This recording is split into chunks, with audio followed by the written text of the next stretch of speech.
క్రీస్తునందు దేవుని బిడ్డలకు మన ప్రభును ప్రియరక్షకుడైన యేసుక్రీస్తు నామమున మీకు అందరికీ వందనాలు, శుభాలు. దేవుని బిడ్డలారా, ఈ ఉదయకాలం ముందు దేవుడు తన వాగ్దానమును బయలుపరచబోతున్నాడు. సామెతల గ్రంథము 24వ అధ్యాయము 6 చరణం, వివేకము గల నాయకుడవై యుద్ధము చేయుము. దేవుని బిడ్డలారా, దేవాది దేవుడు ఈ దినాన తన వాగ్దానమును బయలుపరచబోతున్నాడు. జీవితంలో ఆలోచన చేయగలిగితే మన కంటికి కనబడేటువంటి యుద్ధము ఇదిగో చాలా రకాలైనటువంటి యుద్ధాలు, దేశం మీదికి దేశము, మనుషుల మీదికి మనుషులు, భయంకరమైనటువంటి యుద్ధ సన్నివేశాలు ఈరోజు మన కంటికి కనబడతా ఉన్నాయి. దేవుని బిడ్డలారా, అయితే అంతర్గతంలో మానవుని యొక్క హృదయ అంతర్గతంలో జరిగేటువంటి యుద్ధాలు కంటికి కనిపించనివి. ఇదిగో అలాంటి యుద్ధాలు ఈరోజు ప్రతి ఒక్కరి జీవితంలో ఉన్నాయి.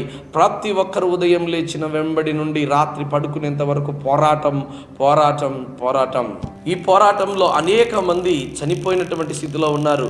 ఈ పోరాటంలో అనేక మంది వారి జీవితాన్ని నాశనం చేసుకొని ఇదిగో నశించిపోయిన స్థితిలో కనబడతా ఉన్నారు. దేవుని బిడ్డలారా, దావీదు భక్తుడు అనేకమైన యుద్ధాలు చేశారు.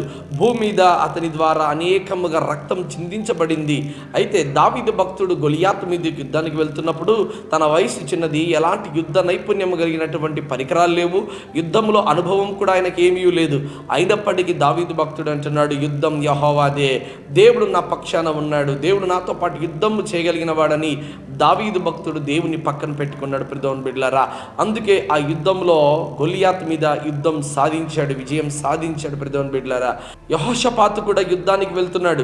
యెహోషాపాతు యుద్ధానికి వెళ్తున్నప్పుడు దేన్ని ముందర పెట్టాడంటే ఇదిగో పాటలు పాడేటువంటి వారిని ముందర పెట్టాడు. అనేక మంది పాటలు పాడేటువంటి వారిని, దేవుని స్తుతించే వారిని ముందర పెట్టి ఇదిగో అనేకమైన కొల్ల సొమ్మును విస్తారంగా ఆయన సంపాదించాడు. దేవుని బిడ్డలారా, ఇదిగో ఒక పాటల ద్వారా యుద్ధాన్ని గెలిచినటువంటి నాయకుడిగా కనబడతా ఉన్నాడు. మోషే గారు లక్షల జనాంగాన్ని నడిపిస్తున్నాడు ఎర్ర సముద్రం వైపు. ఇదిగో ఫరో 600 శ్రేష్టమైన రథములతో వస్తున్నప్పుడు ఇదిగో ఆకాశం వైపు వెలిగెత్తి ప్రార్థన చేసి స్థితిలో కనబడుతున్నాడు. అప్పుడు దేవుడు ఇదిగో ఇజ్రాయెల్ పక్షాన ఇదిగో మీరు ఊరకని నిలిచియుండుడి, యుద్ధం యెహోవాదే అని చెప్పి దేవుడు ఇజ్రాయెల్ పేరిట యుద్ధం చేసిన వాడిగా ఉంటున్నాడు. ఈరోజు మనం 3 అనుభవాలు చూసాం. నీలో వివేకము కలగాలి, ఆలోచన కలగాలి. ఎట్టి సందర్భంలో అయినా అపాయం సంభవించిన సమయంలో కూడా ఉపాయము కలిగిన వాడివిగా నీ ఉండాలి. అపోస్తలుని పౌలు గారు అది అంటారు, ఇదిగో అపాయములో కూడా మేము ఉపాయం లేని వారము కాదండి, ఉపాయము కలిగిన వారమండి. ఎలాంటి ఉపాయం అంటే శరీర సంబంధమైన మనుషులు ఆలోచన చేసే విధి విధానాలు కాదు, దేవుని మీద ఆధారపడి చేసేటువంటి విధి విధానాలు.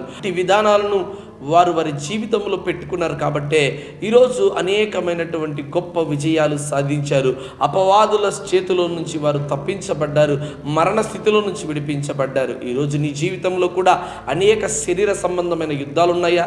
నీ వారి నీ మీదికి లేస్తున్నారా? అయితే వివేకము కలిగి, ఆలోచన కలిగి, నెమ్మది కలిగి, ప్రభు మీద ఆధారపడి అడుగులు వేయగలిగితే దేవుడు తప్పకుండా సాయం చేస్తాడు. అట్టి జ్ఞానము దేవుడు ఈ దినాన్ని నీకు దయచేయునుగాక. ఆమెన్.